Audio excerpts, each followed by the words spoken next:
Good afternoon, everyone, and thank you for joining us today. Our panel is entitled The Marketplace of Ideas, Misinformation, Ethics, and Social Media. My name is Dr. Leandra Hernandez. I'm an assistant professor in the Department of Communication, and I will be joined today with my other amazing colleagues in the Department of Communication, Dr. David Scott and Dr. Stevie Munns. So I'll go ahead and introduce Dr. David Scott first, and then he'll kick off our panel.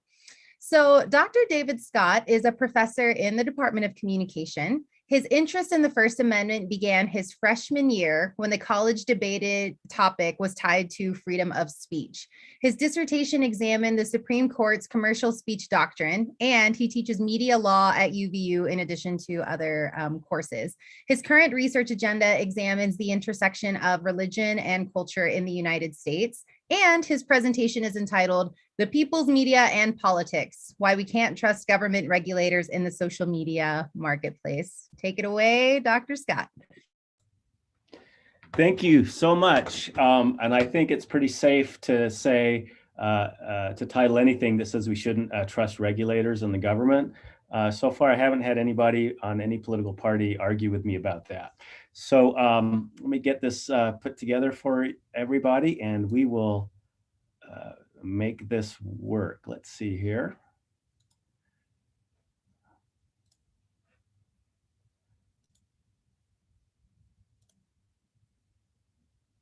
And whoops, let's switch that around. There we go. Okay.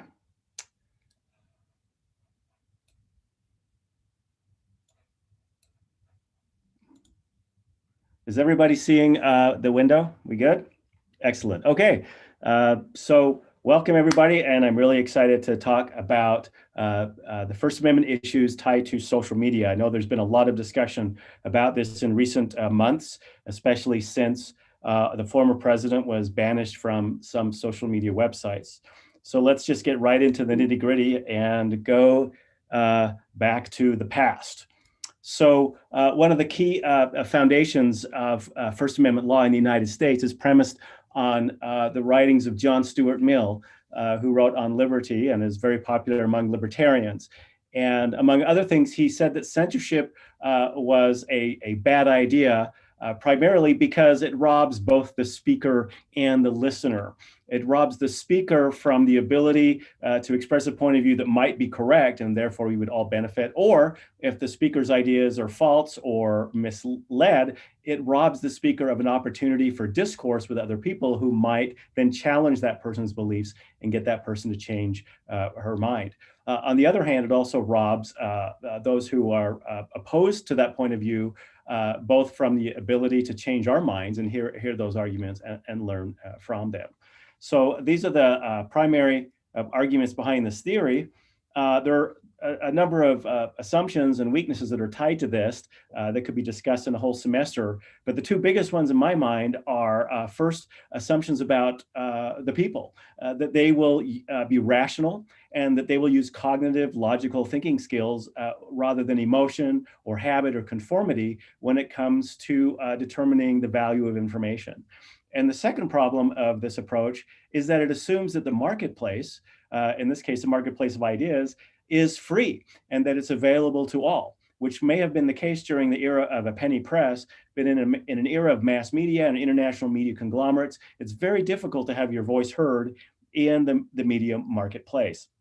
So let's move on and see a little bit about how that theory has worked its way into our First Amendment jurisprudence and how it ties into current arguments to regulate social media.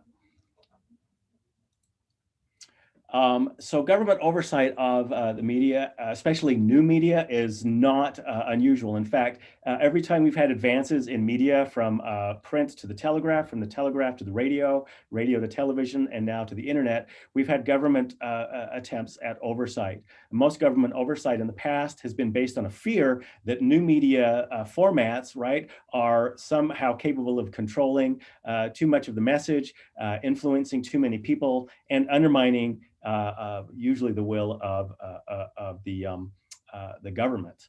And so there are a number of rules that have in particular applied to broadcast when it came out in our most recent history of regulation, including licensing requirements, the Fairness Doctrine, must-carry rules for cable operators, and so on. So I'm going to talk a little bit about the Fairness Doctrine. This is one of the earliest rules that tied to broadcast media. The idea of the Fairness Doctrine came about in response to a Father Charles Coughlin, who was a pro-Nazi American radio personality in the 1930s. And these restrictions came after Coughlin broadcast a program approving of Kristallnacht, which was an event in November of 1938 where 30,000 Jewish men were imprisoned and hundreds of synagogues and thousands of businesses in the Jewish community were burned down. So the very initial government response to extreme speech in this case was to create the Fairness Doctrine. The biggest elements of the Fairness Doctrine were that broadcasters, if a matter was controversial, had to show both sides of an issue, and that they had to allow candidates to respond if other candidates, if they endorsed one, they had to allow other candidates. I can only imagine how this would work today with Fox News having to put the other candidate online in their view. And so over time, these rules started to either fall away or be pushed away by government conservatives who wanted to deregulate the media. A lot of this began under the Reagan administration in 1983 when FCC Chairman Mark Fowler about television said we have to quit looking at this television as as something that we need to regulate. It's just an appliance. It's a toaster with pictures. This began to trend towards deregulation of the media marketplace, not only in terms of regulating content and removing the Fairness Doctrine, which was officially ended by 2011, but also ownership regulations. And so over this time period, beginning in the late 60s, early 70s, through the 80s and on to today, the government has increasingly deregulated media ownership and media content. And so what this has done, and I apologize, this graph's a little old. I couldn't find a good graph that was doable, that was newer, but this trend has pretty much continued. What this has done is it has reduced the number of owners across the media, which influences both content, how much content is produced because there are fewer producers, but also even the distribution of that information. Because what we have now in the marketplace are people who are controlling not only content production, but they're also controlling the avenues through which that content reaches the audience, such as cable networks and so forth. Well, for conservatives, deregulating the media had some intended consequences, which they really liked. And that was to increase the influence of conservative talk radio programming. So at the demise of the Fairness Doctrine, when broadcast radio stations in particular were no longer required to have both points of view shared over the course of their regular news programming, what that did was that allowed conservative media personalities to come into play and broaden their audience because they didn't have to have a counter argument. Why conservative media grew versus liberal media personalities is primarily based on, at least at the time, that advertisers are more inclined to spend money on people who were pro-business and pro-corporation than people who were not. It's just basic advertising marketing practice. Of course, there was also an unintended consequence, and that is the thing that everyone's talking about today. This is the rise of social media conglomerates who have an immense amount of power and influence and are therefore now seen as the new threat to public discourse. So how have politicians reacted to this? Well, obviously, as you can probably guess, this has become quite a partisan issue. And the partisan gap is primarily tied to trust of the media. So Democrats tend to have more trust toward national media, whereas Republicans tend to trust it much less. And in terms of social media, both groups trust them very little. But if nobody trusts social media, it's not hard for politicians then to come up with arguments to regulate it across the political divide. So what are the arguments today that are being used in advance to say that we should be allowed to regulate social media platforms? Well, there are three primary arguments, and I'll walk us through these and then talk about why these arguments are invalid. So one is that the First Amendment guarantees freedom of speech. The second is that social media networks are in effect public forums. They're similar to like a government entity. They're like sidewalks, a place where everybody has access and nobody should be censored. And finally, some proponents have argued that anti-discrimination laws apply to social media because they are discriminating against certain political points of view. So let's start with the free speech approach.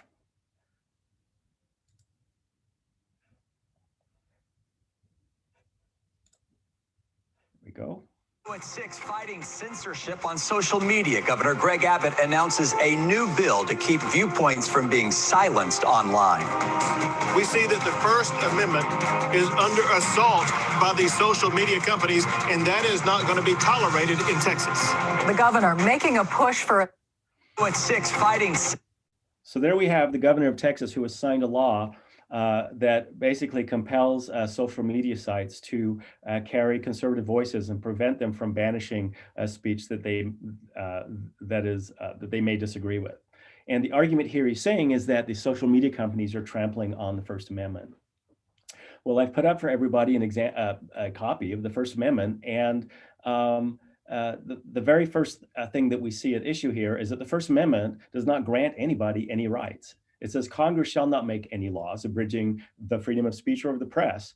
The First Amendment does not confer any rights upon the American public. What it does instead is prohibit the state from infringing on those rights that are assumed to already exist. In other words, the First Amendment only applies to state actors. That means the government may not compel me to speak or to shut up. If a private actor like Brigham Young University wants to do this, or my wife does, they can do that. But Facebook is no more bound to allow a disgruntled conspiracy theorist to speak on their platform than is a newspaper required to carry my op-ed piece complaining that my neighbor's dog ruined my prize-winning petunias. I hope that makes sense to everybody. But just as newspaper journalists have editorial choices that they may make, the same applies to other organizations such as social media, Facebook, Twitter, and so on. The other problem with this approach is, in fact, it is the opposite of what the First Amendment tells us. Again, because the First Amendment regulates the government, not only is the government not allowed to restrict speech, but it also means the government cannot compel speech. And for those politicians who don't want to accept that as true, I thought I would offer a Supreme Court opinion written by a conservative justice, Justice Thomas here, who in a recent case where California was trying to require that clinics that were performing procedures for pregnant women, and some of them were religious organizations trying to dissuade women from having abortions, the state mandated that these clinics, if they're licensed, notify women of other sources so that they could get abortions elsewhere if these clinics wouldn't provide them. And also that unlicensed clinics had to tell these women they didn't have licenses and then again give them this other information. This law in California was overturned by the Supreme Court. Justice Thomas said that by compelling individuals to speak a particular message, those notices alter the content of speech and are therefore unconstitutional under the First Amendment. So let's look at the second argument, and this one is related to this First Amendment argument, and this is the idea that we should treat social media platforms differently because they're not like traditional private organizations. They are, in fact, public entities. They're public forums. They're platforms. They're telephone operators who do nothing but transmit information that other people want to share. Let's play this little clip here real quick.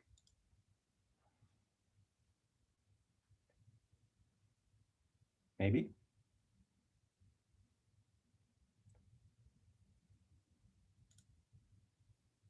Thank you, Mr. Chairman. Welcome to each of the witnesses. I'd like to start by asking each of the company representatives a simple question, which is, do you consider your companies to be neutral public fora? Now that is a really loaded question because whether or not a company is a public forum is legally under the First Amendment irrelevant, but he's trying to push them towards this notion that they shouldn't be protected under the law. Senator Cruz argued that we should hold these organizations accountable and that they shouldn't enjoy special congressional immunity from liability if they somehow censor legally protected speech for political reasons. Well, again, this argument is incorrect in part because political speech is the most protected, both for the social media organizations and the others. But what is he talking about when he talks about this congressional immunity? Well, what's at play here is a section of the Communications Decency Act, Section 230. So the CDA was created by Congress, and much of it was overturned by the Supreme Court. It was intended to help protect children from adult material on the internet. But one element of the act has remained in effect, and that is this portion that protects internet service providers and content providers by stating that these providers or users of an interactive computer service none of them shall be treated as a publisher or a speaker of any information provided by another information content provider. In other words, if you post something on Twitter, it's not Twitter's post, it's your post. You are the publisher, not Twitter. Okay, so we'll talk about why that's important in just a second. And the other argument that's been made is a Supreme Court decision, Marsh versus Alabama from 1946.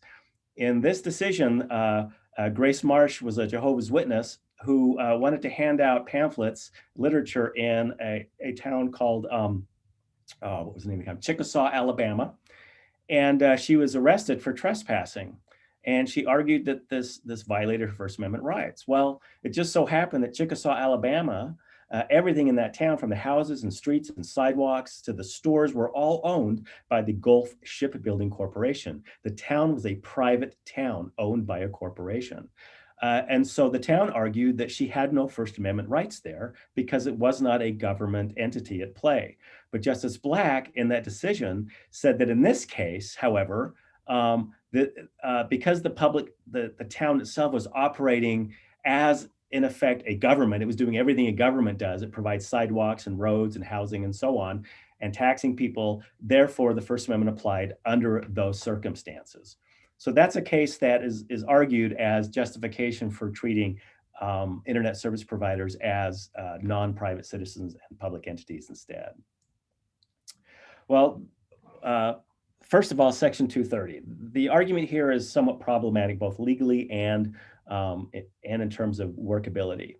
The reason that Section 230 was added to the Act was because Congress recognized, rightfully so, that if internet service providers could be punished for stuff other people posted, if somebody violated copyright law and stole something and posted it, the typical law says that whomever is posting that can be sued for copyright infringement. And Congress was concerned. They knew that no internet service provider would allow anybody to post anything if they always had to live in fear of being sued for copyright infringement. Same applies for libel, trademark infringement, and even intentional infliction of emotional distress. If somebody says something horrific to somebody on Facebook or tweets it out, Twitter or Facebook are not accountable. That's the accountability of the individual. So the intent of this law was not to say that they had no rights at all. It was instead to protect them from lawsuits should other people break the law. And finally, in terms of the Marsh case, another conservative justice can help set the record straight today. And that is in 2019, a similar case was tried before the US Supreme Court involving a public access channel that had been bought out by a private company. And so in this case, Justice Kavanaugh said that unlike the earlier decision like Marsh, private entities only become state actors bound by the First Amendment when they perform traditional government functions. And he dismissed the Marsh case, saying that Marsh involved a situation where a private actor was doing classic government function, running the whole town, the whole government. However, that is distinguished from what was happening in this case. In fact, Kavanaugh noted, as is true, that many private property owners sometimes serve as a place of speech. They place bulletin boards on their walls. We have comedy clubs with open mic lights and so on, but that doesn't take away their First Amendment rights. The final argument that has been made by politicians to push back against these internet service providers is the anti-discrimination laws that have applied to the states as a result of the 14th Amendment. And again, this goes back to the same analysis that we made with the First Amendment. Number one is that the 14th Amendment applies to state actors and not to private citizens. In terms of the Civil Rights Act, in 1964, when the one great thing about this act was that it ended white-only segregated hospitals in the South when the president of the United States at the time tied Medicare funds to that act. And so all of these hospitals in the South that refused to desegregate, suddenly there was money at risk here, and they were willing to do that. So we had a president having private businesses change based on a federal law. So the law itself, the Civil Rights Act, prohibits discrimination based not on political point of view, but on sex, race, and race in terms of hiring and firing. It prohibits people discriminating in publicly cases that do with public accommodations and publicly funded programs, but it does not in any way prevent people from critiquing based on politics. If we allowed that to take place, we wouldn't have a First Amendment at all. And so in conclusion, I think that these cases give us a good example of what is wrong with the marketplace. I hope all of you, as you're looking at this slide here, notice the irony of a politician wearing a censored mask while being broadcast nationally on a government-owned channel for everybody to see. The irony was not lost on me when I saw this. So in conclusion, what we learn from this scenario is, first of all, that we cannot trust politicians to regulate the marketplace of ideas. Number one, it's not legal, but secondly, they will attempt to fix the game in their favor. That's what they do. They want to be reelected. We also learned that the First Amendment, of course, prevents most of these proposals that are floating about today. And that even if they didn't, if we regulated social media content in a manner akin to the Fairness Doctrine, if we tried to do something like what was done in the past, that would be a bad idea, because these internet service providers, rather than allowing people to express their points of view, would just clamp down on all speech that could be considered remotely controversial or political whatsoever, and we would suddenly end up with a blank page. And that is not something that we want. So instead, perhaps regulators, if they do want, or they are concerned about government or about these social media sites with so much power and influence, what they could probably do is revisit laws tied to monopolistic practices and consolidation among all actors, not just media owners and media organizations, but all businesses in this country, and find ways to demonopolize those organizations, which would have a ripple effect on social media sites as well. Thank you. That was my presentation. So I am now going to introduce, take a breath, my good friend. Let me see, am I still sharing my screen? I got to stop sharing. There we go. I'm now going to introduce my good friend and colleague, Leandra Hernandez. And Leandra is an assistant professor. She introduced herself. Her teaching and research interests lie in the intersection of health communication and media ethics. So she cares about the ethics and I care about the law. She was a recipient of the 2021 Center for the Study of Ethics Faculty Fellowship for her research on violence and trauma journalism in Latino and Latin American contexts. And she is a rock star. So please, everybody, listen to Leandra. Awesome. Thank you. Are y'all able to see the slides okay? Yeah. Okay. Awesome. And just so you all know, Dr. Munns and I have a shared PowerPoint. So once I'm done, I'll just keep rolling with the slides for her presentation. All right. Thank you, Dave. So yeah, my presentation is going to be looking at COVID-19, social media, and journalism.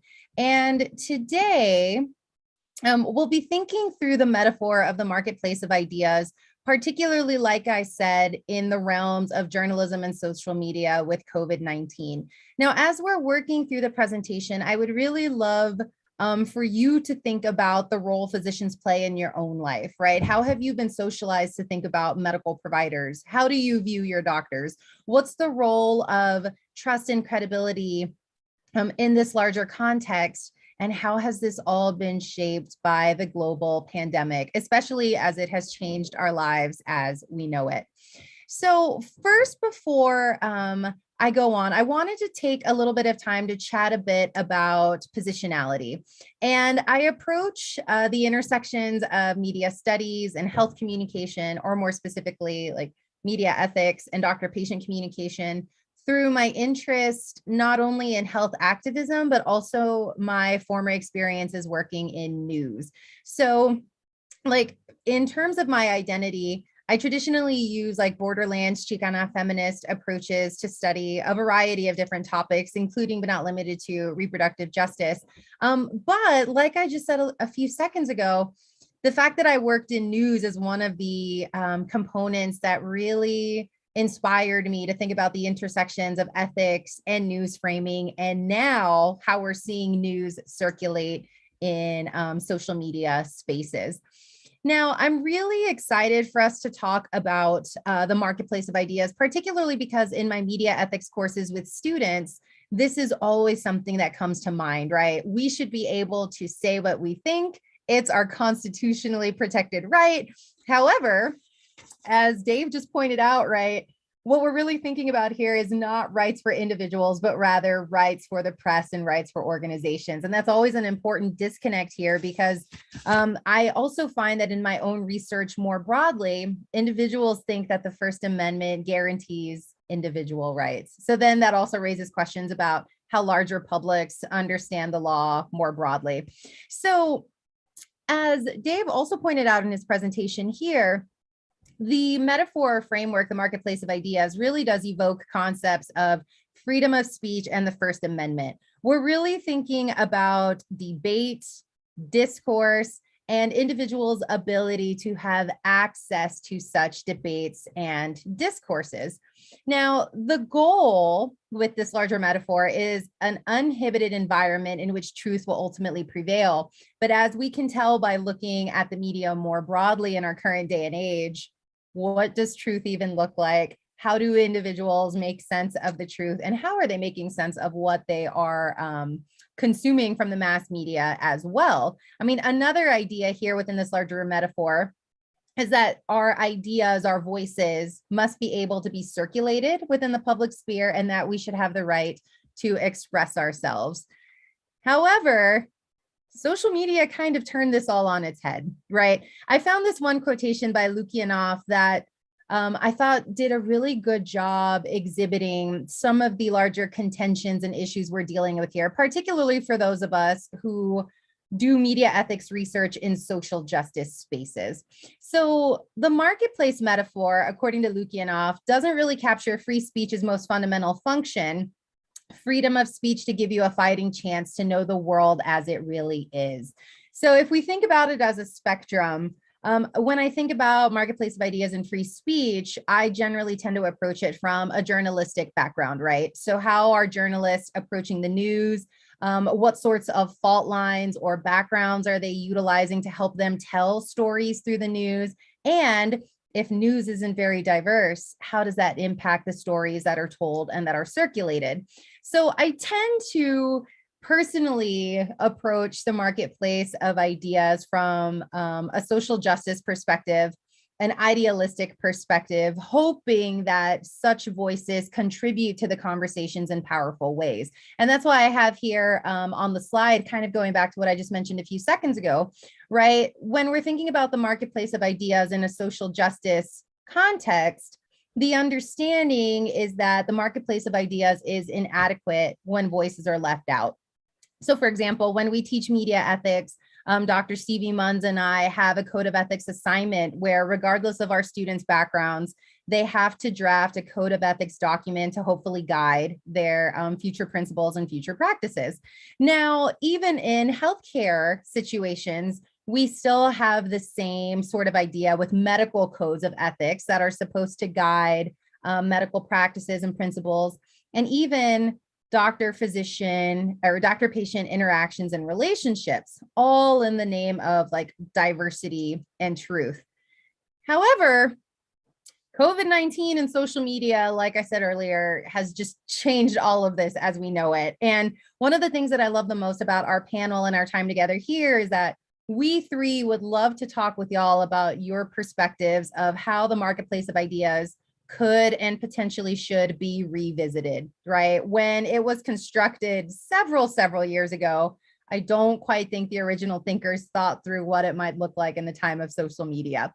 So if we combine that with COVID-19, COVID-19 has really highlighted all sorts of radical disparities and inequities, including but not limited to racial inequalities, gendered labor inequalities, financial inequalities, and also other components like access to adequate health care and access to adequate health information, right? And this is the main component that ties everything together here, access to information.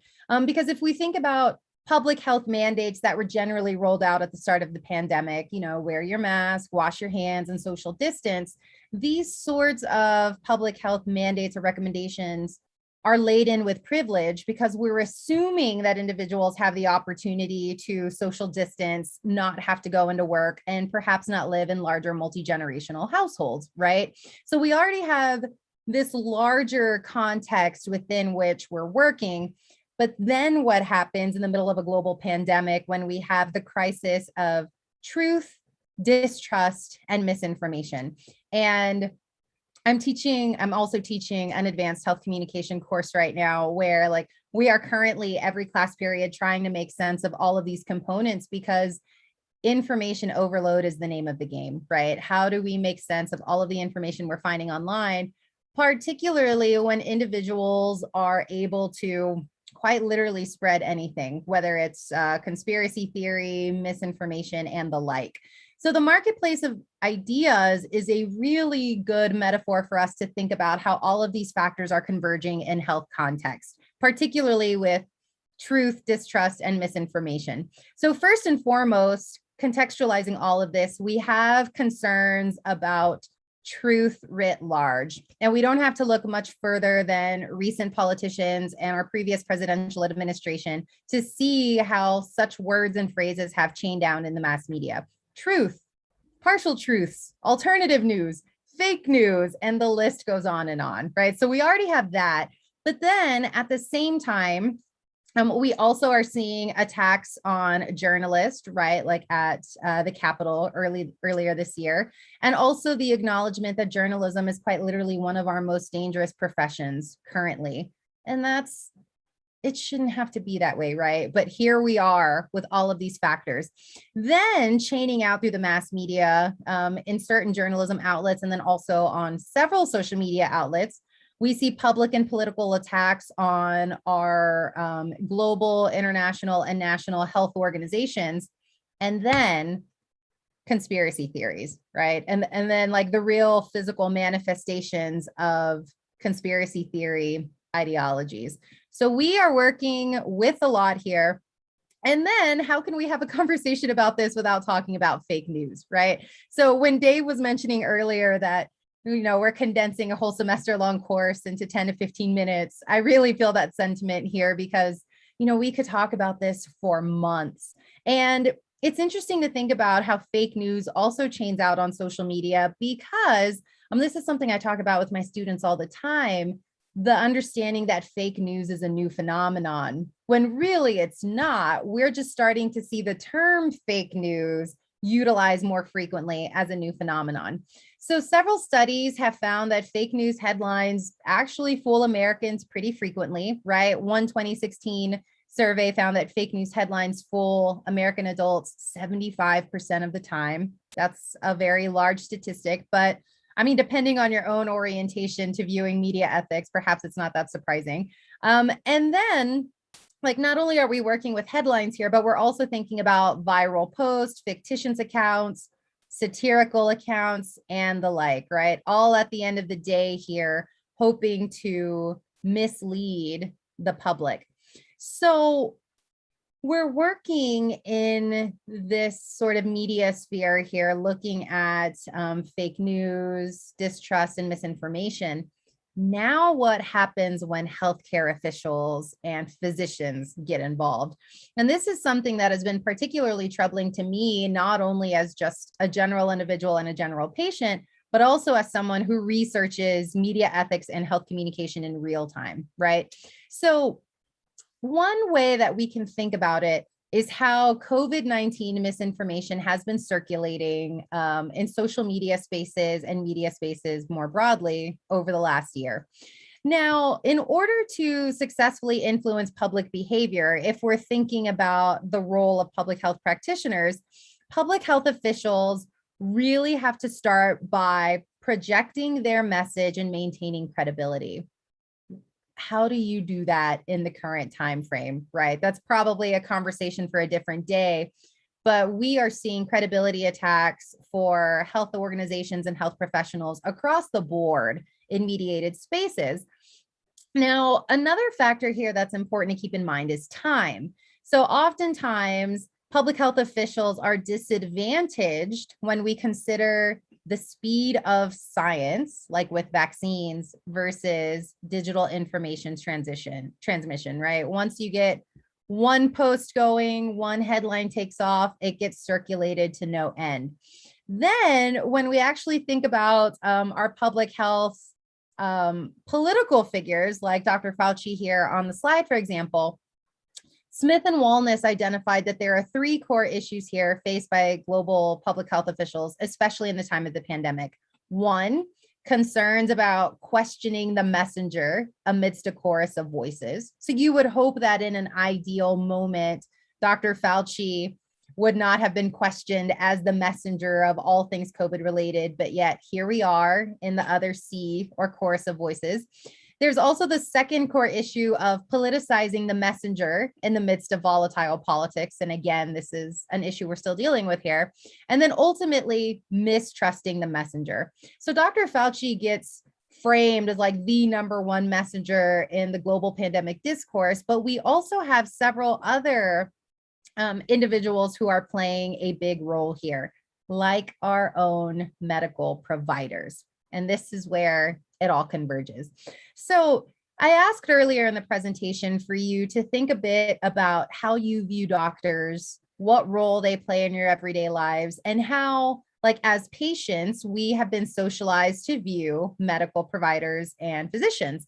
Generally speaking, historically in the United States, medical providers have been seen as one of the like utmost representations of like upstanding community leadership that's always been seen as credible, right? Even if we think about like 1950s style small town communities that have one doctor who sees every family member, all generations, et cetera, et cetera.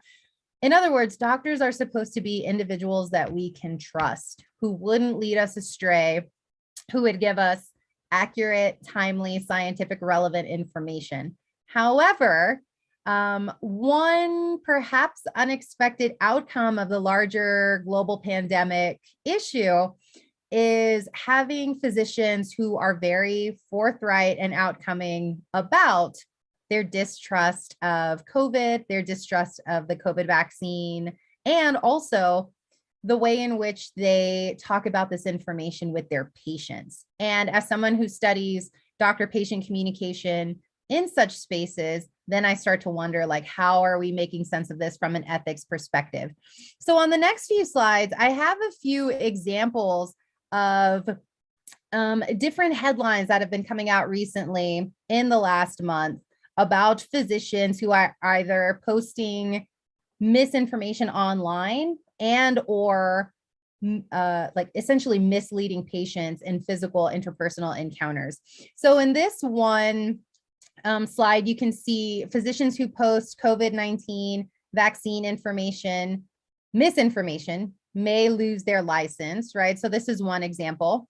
On the next slide, you'll see something similar that says doctors could lose licenses to practice medicine for COVID misinformation. And this is all stemming from medical licensure boards. So several medical boards across the United States are taking swift action here, either raising cases against healthcare providers spreading misinformation online, or just absolutely revoking their licenses altogether. Now on this slide, I have another example where the headline reads, an Oregon doctor who said mask wearing could leave carbon dioxide poisoning just gets his license revoked, right? But not all doctors are actually encountering this same dynamic, right? So in this one NPR article here, the headline reads, the doctor spreads false information about COVID, but she still kept her license. And I remember when I read this one, it really piqued my interest because we're not only just thinking about licensure here, we're also thinking about their growing credibility in social media spaces, particularly with conspiracy theorists. And then the ability for them to not just spread misinformation on social media, but also to find spaces on certain radio and TV talk shows, right? And Dr. Simone Gold here on the slide is just one example of many. So ultimately here, I want us to think about the relationship between physicians, COVID-19, and ethical codes of conduct, because essentially the concerns that are growing are about violations of freedom of speech versus medical oaths to do no harm. Several medical providers have said that it is their right to practice certain medicine types, and it's also their right to spread information that they believe is true, even if it directly goes against medical codes of ethics and medical boards. Because as you can see here in the second point, per the American Medical Association, spreading misinformation violates the ultimate medical code of ethics. As I mentioned earlier, in regards to Dr. Gold on this slide, she was able to still keep her medical license last I checked, and now she has gotten very, very popular on social media. So, ultimately, what do we do, right? So as we move forward to Q&A, and I've seen some questions coming in the chat as well, so I'm really happy for us to have the opportunity to think through this together. First, what parameters of the marketplace of ideas and First Amendment have impacted our current understanding of and interaction with these spheres, right? To what extent should the marketplace of ideas metaphor be revisited and revised in light of so many different technological developments and pandemic developments as well? And as we transition to Dr. Munz's presentation, how do we understand the relationship between the marketplace of ideas and cancel culture? Because several of the physicians who have lost their licenses are not only complaining about their perceived lack of right to free speech, but also the way in which they've been canceled. And to tie it all together, I will leave you with this quotation, which is a really wonderful one that I read by Bechtold. Moreover, while the ultimate objective of the marketplace of ideas is to reach truth through the competition of ideas, this principle is premised on the assumption that all voices have equal access to the marketplace, that all citizens agree that objective truth exists, and that the goal is to find it, which is not clearly the case in the contemporary US, which also goes back to Dave's points about assumptions here about logic and rationality on behalf of the consumer as well. So thank you for your time and for being here with us. And I will pass it over to Dave to introduce Stevie.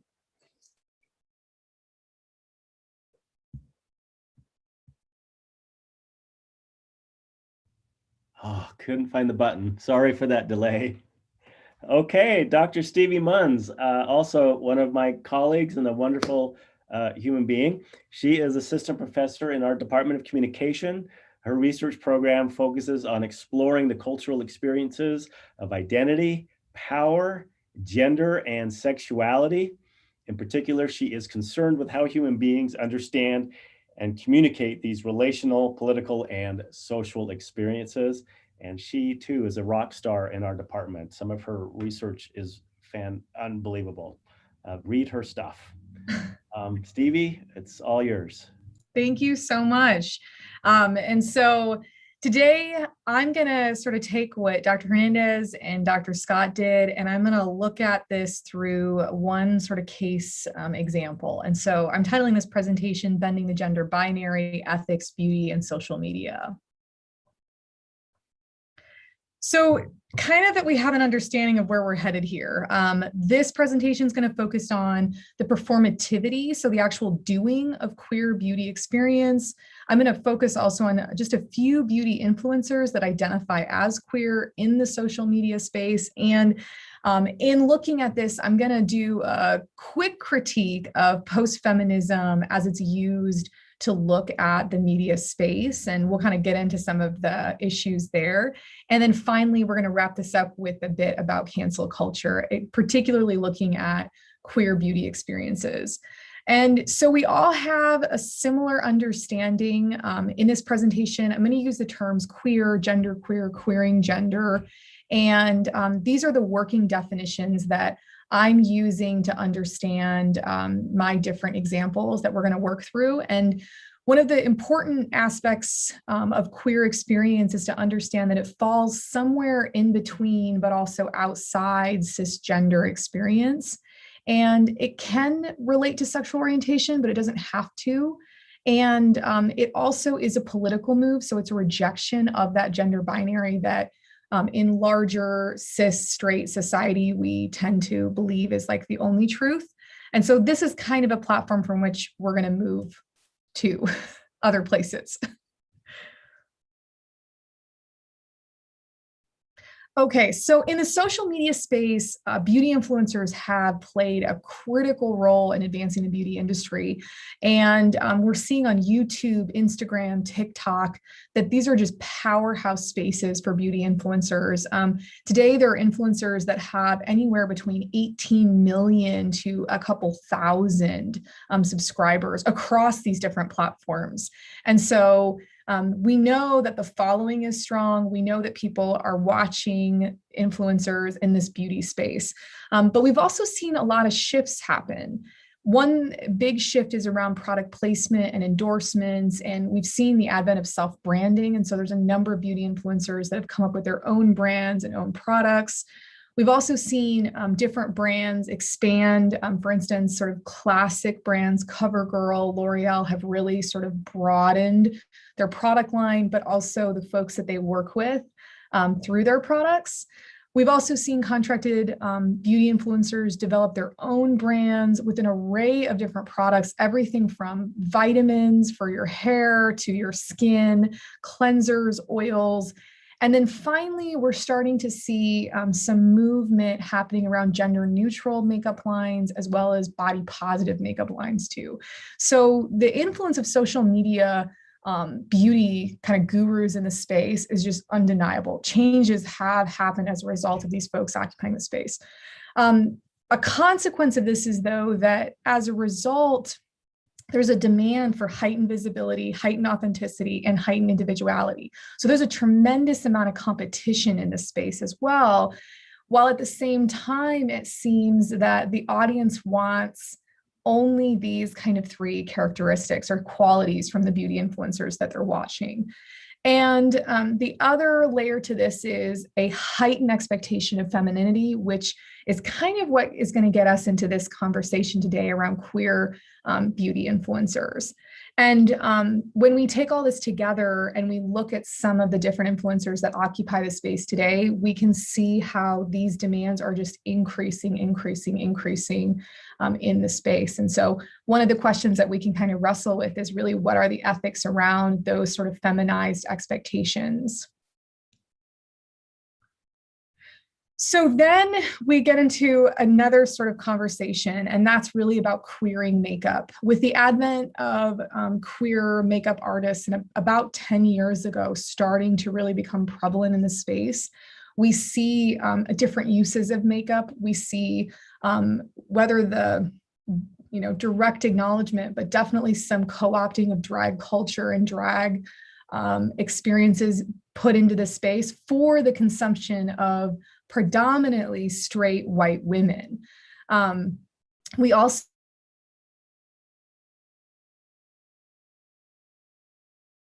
watching YouTube influencers were white cishet women as well.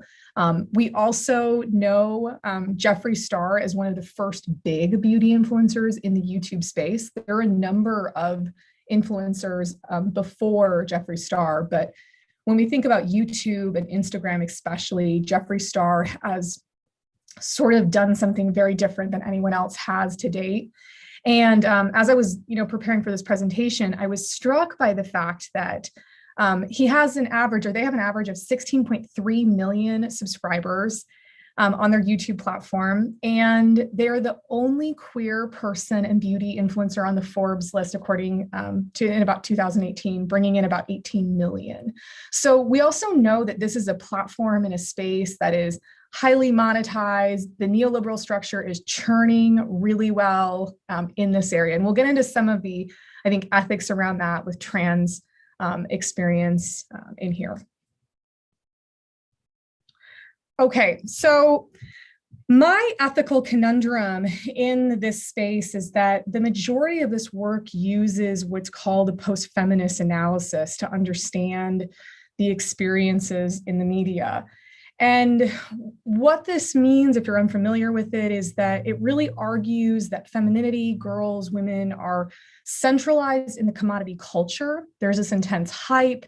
And that because of these various representations that exist, that women actually should be celebrating all of these different experiences, as well as celebrating the opportunity to continue to commodify their identity. So for me, as a critical scholar who believes that identity is incomplete, always moving, always shifting, this is pretty troubling as a theory. Where this gets even more troubling for me is when we start thinking about queer identity. And one of the key kind of components of this theoretical framework is that it also is ahistorical and apolitical. And if we're thinking about queer identity, any minoritized identity, separating it from politics and history and space and time seems to be pretty problematic. And that's one of the things that I hope in this presentation you will wrestle with for a while, because I think it's pretty troubling.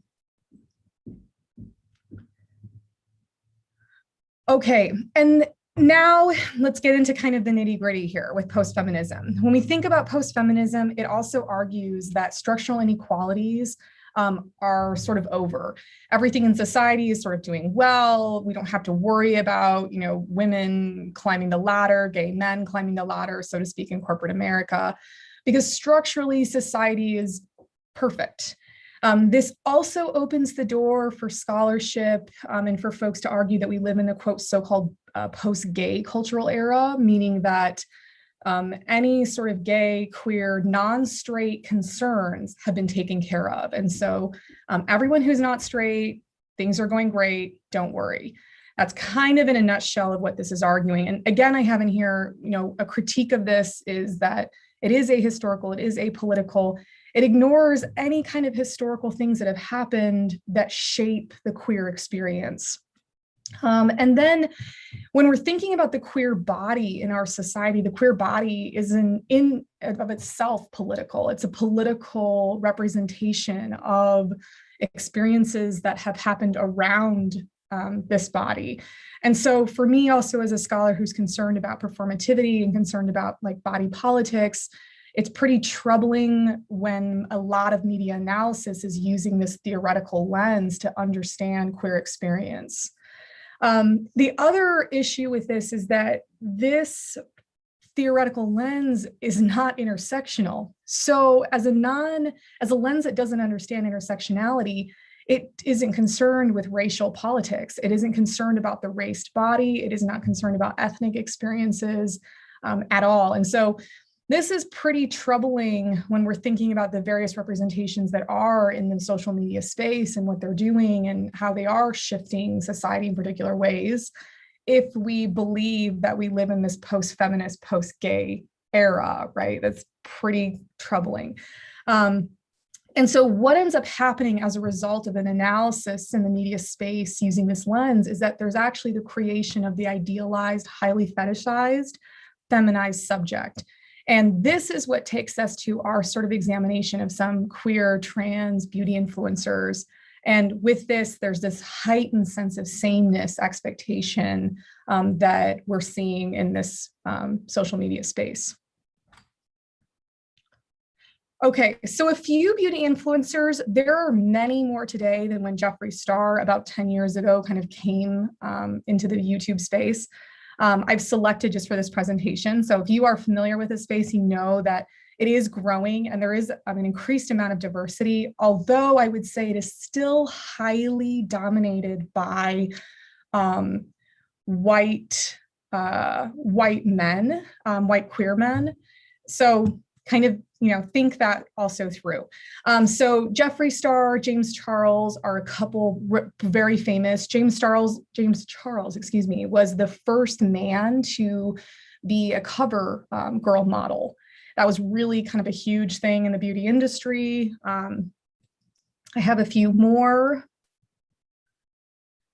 I've also selected some queer makeup artists that are not white as representations as well. Patrick Starr, Filipino, has a huge makeup line called One Size. This is kind of the advent of we're seeing queer male masculinity bent in a very feminine way, but in this very body empowerment context through the makeup line. So sort of an interesting thing happening there. And then Manny Rodriguez is also a pretty predominant beauty influencer in this space as well. And while some of the other men in this space tend to, not have facial hair, he's one of the more prominent ones that has this sort of more stereotypical cisgender facial hair look. So there are many, many out there though. So this is just like the froth in the ocean. Okay, and the other thing that's really kind of interesting in this space, and I think really problematic if we're using this sort of post-feminist understanding to understand a media space, and gives me a lot of like ethical concerns, is that there are a number of trans women in this space and trans men in this space as well. And the danger, again, of the post-feminist lens is the homogenizing of the feminist experience. So there isn't this understanding that it's different for trans women and trans men that it is for straight men or for straight women. There's no sort of consideration of that because femininity becomes so homogenized and so idealized. It also gets layered onto the trans experience. So that's one sort of ethical concern. The other ethical concern is because this is happening, there's also a homogenizing of what's expected for trans women. And we can see these are two different trans women that are very popular on YouTube and Instagram and TikTok. Nikita Dragon and Nikki Tutorials, both you can kind of look and see the facial feminization and the nose and makeup and style definitely has some parallel similarities. And this goes back again to this sort of concern of like arguing that we live in a post-feminist society. It also creates this idea of like beauty sameness that is pretty problematic for a scholar like myself. Okay. And then I have just kind of a slide too, just to make sure that we're all on the same page with this. But again, with all of this, with the ethics of post-feminism and trans identity, it is the homogenizing of the entire feminist and femininity experience for queer folks with no recognition for any intersubjective experience that they may be having or have experienced and continue to have, because we know intersubjectivity is a continual experience in life. It also fails to recognize any unique lived experience that trans folks experience in comparison to queer male beauty influencers.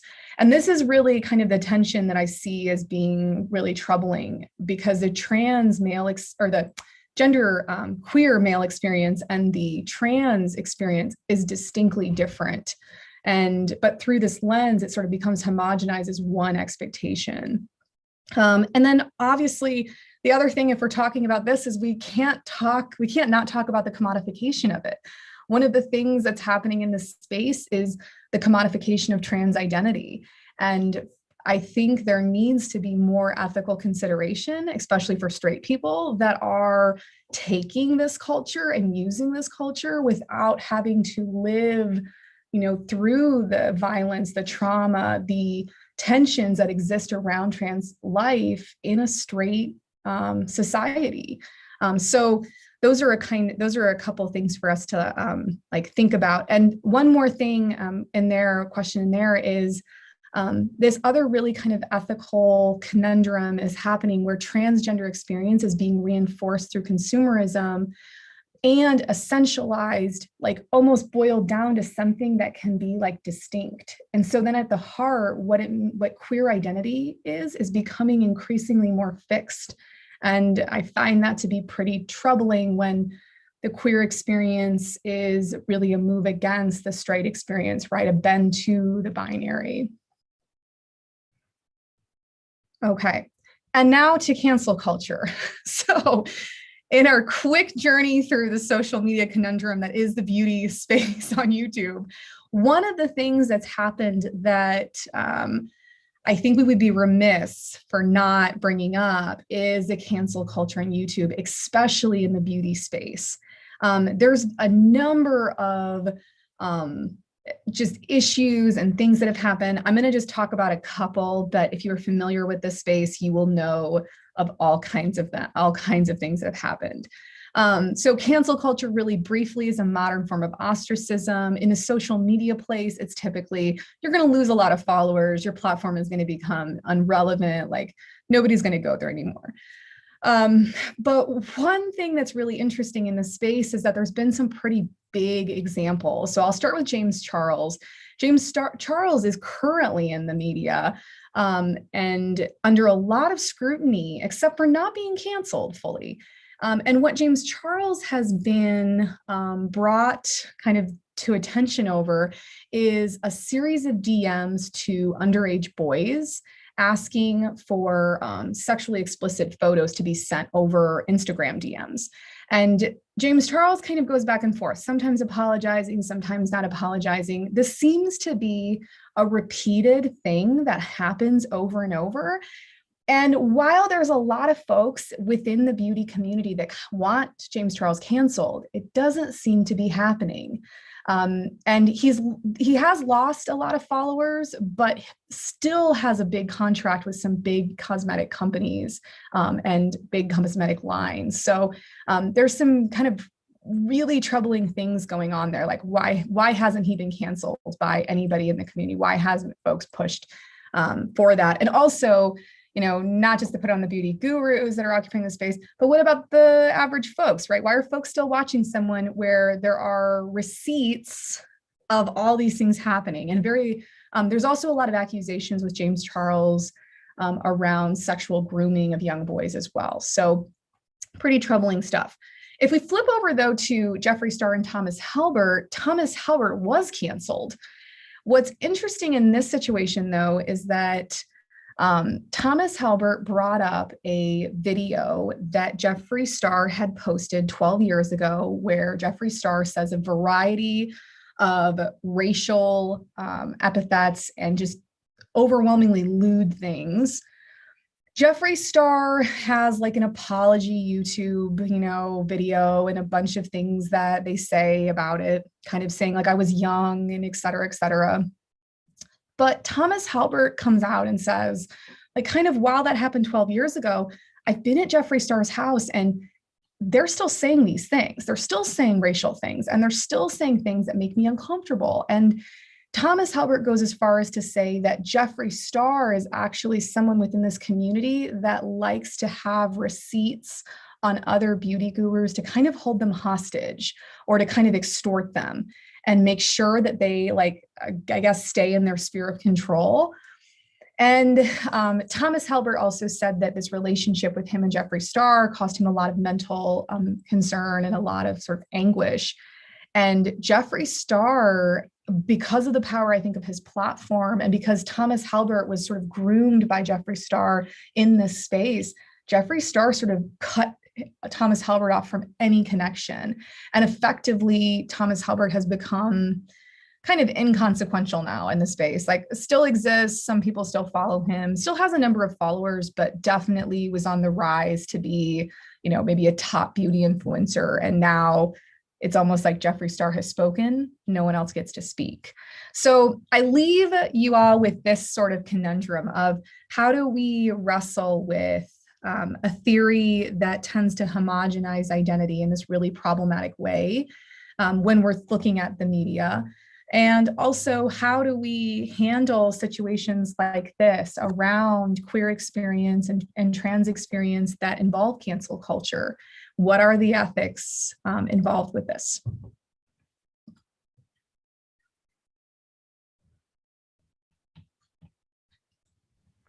Wow, that was great. Thank you, Leandra and Stevie, both of you. And we're opening up to Q&A stuff. And I don't remember who's moderating our Q&A. Is it Stevie? That's me, yeah. And okay. Dr. Scott, I have the first question for you. And the question is, what are some ways that socioeconomic dynamics influence the marketplace of ideas? Oh, okay. So obviously one thing is access to technology. Obviously, a lot of people are kept out of the marketplace just because they don't have access to the internet, which has been a huge issue, especially during COVID, right? That sort of really blew up. But even going back way further than that, I remember back early in the early 1990s when the Federal Communication Commission was pushing to deregulate media ownership in some markets. And one of the arguments that was made, the argument for deregulation was that it would save money and therefore there would be more information available for the public to consume. The opponents of this move argued that it would limit voices in the media marketplace because you'd have one owner controlling the television news station or more than one station even. And but nobody had done any real solid research on that until a colleague of mine at South Carolina. There was actually a perfect case study example where there were a couple of news stations in a small town in South Carolina that were deregulated, so one person could buy them both. And so what she did was she looked at news coverage across the board of local stories and in particular representations of people on the periphery, representations of the people in the lower economic class, representations of people of color and so on, and how much they had a voice in these sorts of stories that were being released.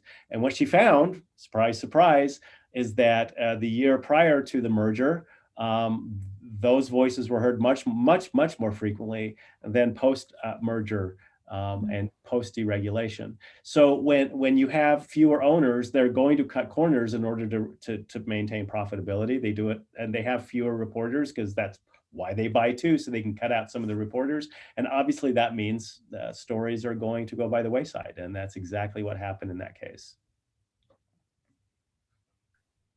Thank you. Dr. Hernandez, I think I have a question for you. What can we learn about national public health messaging from the past 18 months?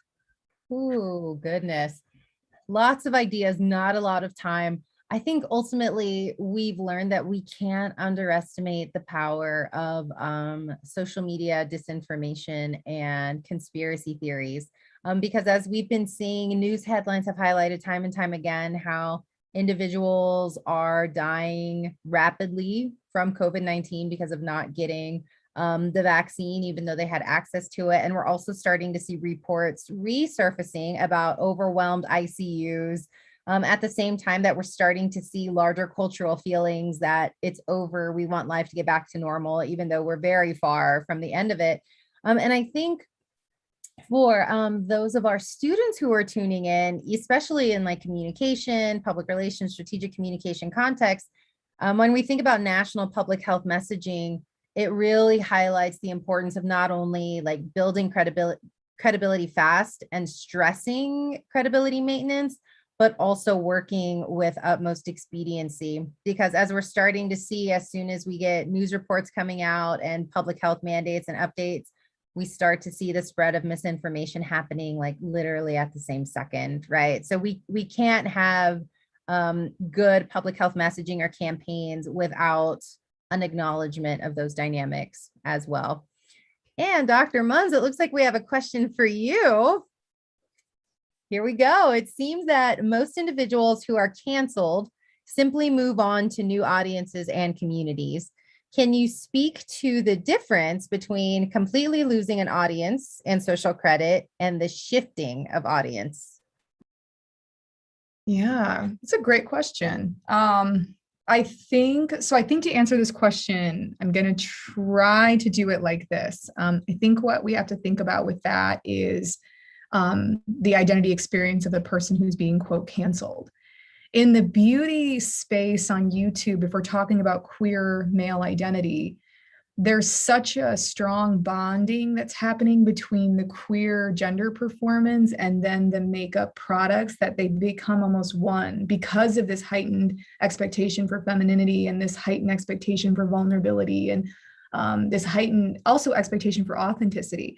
It becomes so bonded that I think for the folks in that space, it's quite difficult to move other places. And there are some, YouTube beauty gurus queer beauty gurus who've been quote canceled.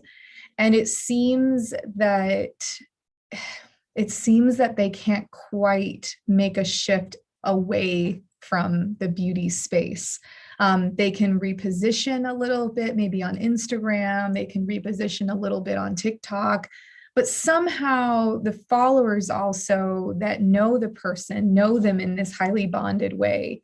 And so there's still an expectation that they're going to perform their identity in this way. And this is, I think, also really linked up to the fixing of the identity for especially queer folks that's happening in the media space, because there is, through a straight lens and a cisgendered lens, the assumption that identity is stable, especially sexual identity and gender identity. And that's simply not the case. So I think it is very tough for folks who are not straight and not cisgender to make that move if they're being canceled.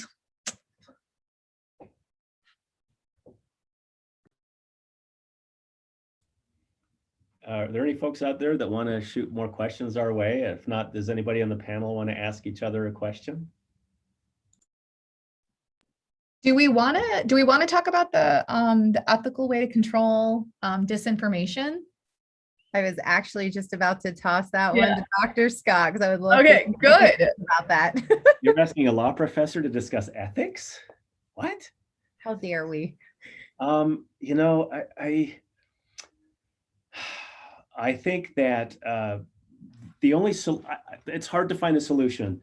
I think that obviously people are more inclined to believe the first thing they hear, and we have a human tendency, doesn't mean people are stupid, but we have a tendency to align ourselves with people whom we feel fit in with our ideology and our belief systems, and therefore we're more inclined to believe them, right?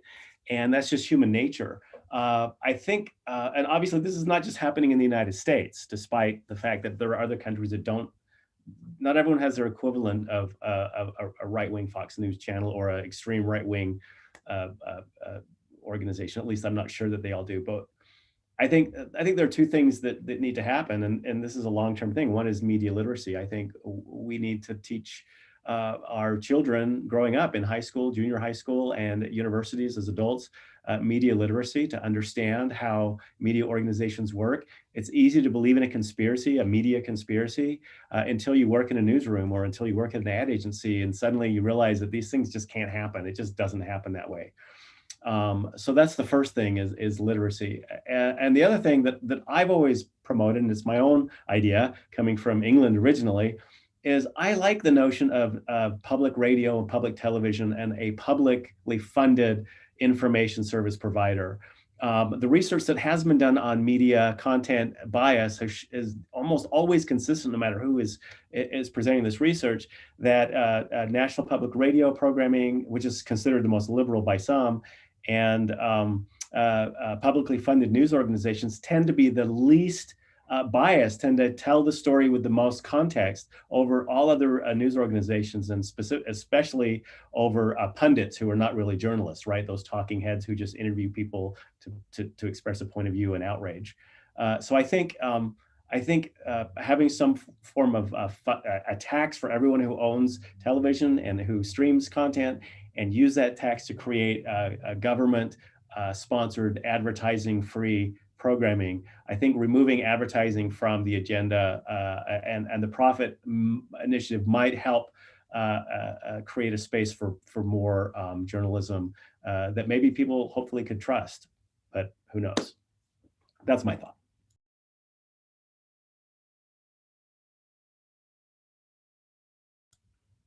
How about you, Leandra? I can't stress the importance of media literacy enough, y'all, especially when we think about not just the way in which stories are told and stories are circulated, but also kind of going back to Dr. Munz's point about concerns of information being apolitical, acultural, ahistorical. I mean, I talk about this with students all the time, right? In terms of how we understand history and how understanding history helps us make sense of what we see in the media now. And it's such an important project. I mean, not just media literacy in and of itself, but also thinking about the importance of context and history and making sense of what we see in the media too. I was also thinking as both of you were talking, if we're looking, at my specific little case example, I think as consumers of this information in this space, we should be thinking critically about the idea of buying into an idea and experience through a product.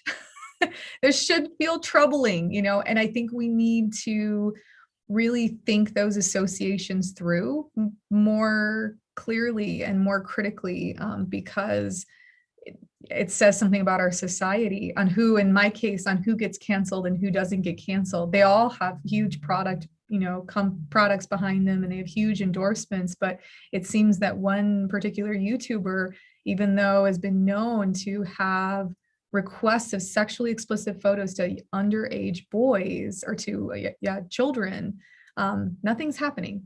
But people are still buying the products. They're still buying those things, right? So that bonding that's happening, I think we should be more critical of it.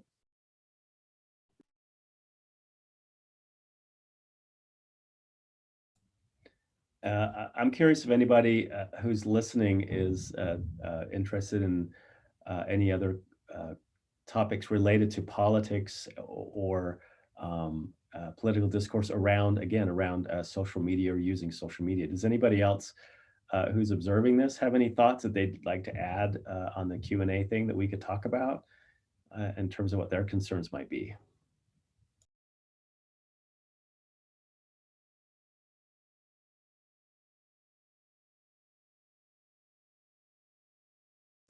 I think, are we up? Are we out of time? Are we done?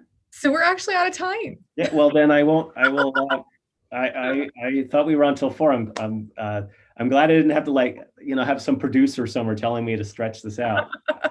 Well, I want to thank the Ethics Center, the Appomattox folks, and Brian in particular for doing this for us. And I want to thank my colleagues for participating, and everybody who listened to us. Thank you for participating, and God bless all of you. Take care.